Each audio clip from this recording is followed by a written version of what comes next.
Thank you for watching the WJTS News on this Thursday, February 23rd. I'm Kaleb Knepp reporting. Just before noon on Wednesday, officers with the Jasper Police Department were dispatched to Huck's gas station on 3rd Avenue in reference to a female subject having her pants down and urinating in the parking lot near the front of the business. The subject left the area before officers arrived, but information provided by the caller helped police locate her and her vehicle shortly after.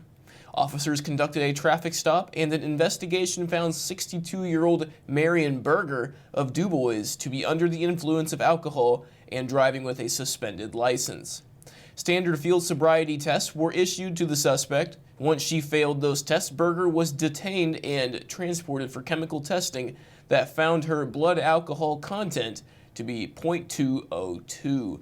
Marion Berger was transported and lodged in the DuBois County Security Center on charges of OWI, OWI endangerment, OWI over .15, OWI prior conviction, driving while suspended, and indecent exposure. All of us here at WJTS would like to congratulate Donald Sharon, the retiring Kimball Electronics chairman and CEO, and also the incoming CEO, Rick Phillips, on ringing the closing bell at the NASDAQ headquarters in Times Square yesterday. The whole executive board was also in attendance, all the way from Jasper. We wish Don well in all of his future endeavors and look forward to Rick stepping up into the CEO position. Kimball International has recently introduced Creating Places to Belong initiative. Kimball International knows that creating a place where employees feel like they belong is more than providing a workspace. It's about connecting to a greater purpose and supporting individual needs.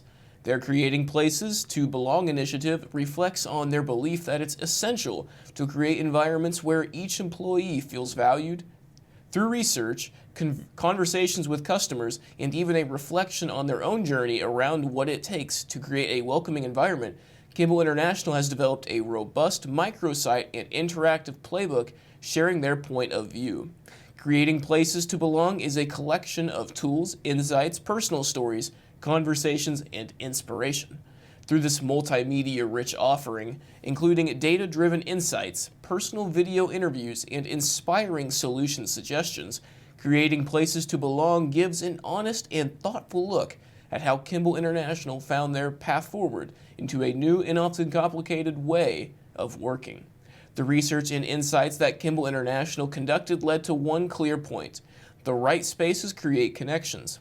Whether the task at hand is collaborative or more of a solo situation, a mix of environments can support users how and where they need to be supported. In addition to their Creating Places to Belong in the Workplace campaign, Kimball International has also unveiled versions for the education and health vertical markets.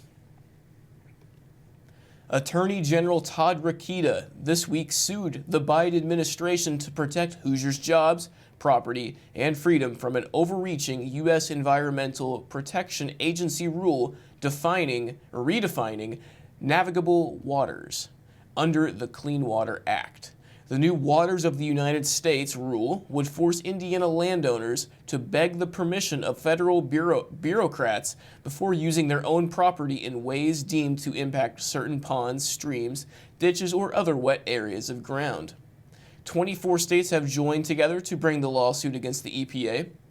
Attorney General Rokita thanked his West Virginia counterpart for organizing the multi-state coalition. The lawsuit also names the U.S. Army Corps of Engineers as a defendant. The Biden administration's new final rule is the culmination of a decades-long rulemaking process to define the geographic reach of the EPA and Army Corps of Engineers' authority in regulating streams, wetlands, and other water bodies under the Clean Water Act. It follows the Trump administration's 2020 Navigable Waters Protection Rule, which offered a more restrained vision of federal jurisdiction. We'll be right back with a check of the weather, followed by Kurt Gugsell with sports.